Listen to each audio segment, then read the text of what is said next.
Well, people used to say that when Harry was a Conservative MP, and when in elections, that she used to go and sit on the platform with him and then go out and vote CCF as it was for a while. There was one vote in the subdivision for Tim Buck. When he ran for mayor of Toronto, he was the communist candidate. And everybody assumed my mother had voted. She was the one vote. For 35 years, Mary had participated in weekly meetings of the Canadian Institute of International Affairs. The social and political changes in the Soviet Union and Communist China fascinated her. She had known progressive Methodist missionaries in West China, and as a young woman had briefly visited Shanghai. In 1973, she went back to China again with Harry. The Canadian Institute of International Affairs delegation was one of the first allowed inside the country.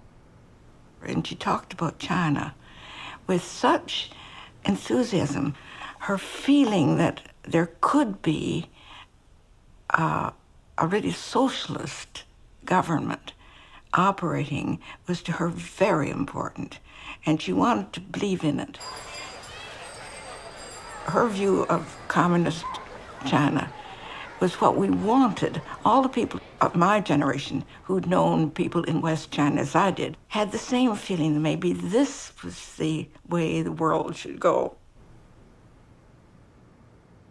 My own feeling is that China is succeeding in changing human nature. My comment to my husband after a few days, I feel as though this is the Garden of Eden. Life seems to be untroubled, serene, and pure.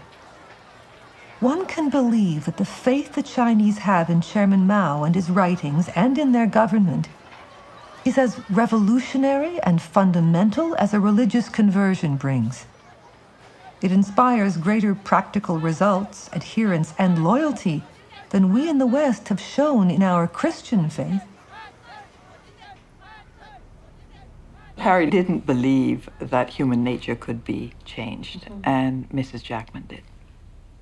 And so she thought in China they had changed human nature. People weren't greedy anymore. And people lived for higher values rather than for money. Those values must have separated them every night at the dinner table. They separated them every conversation.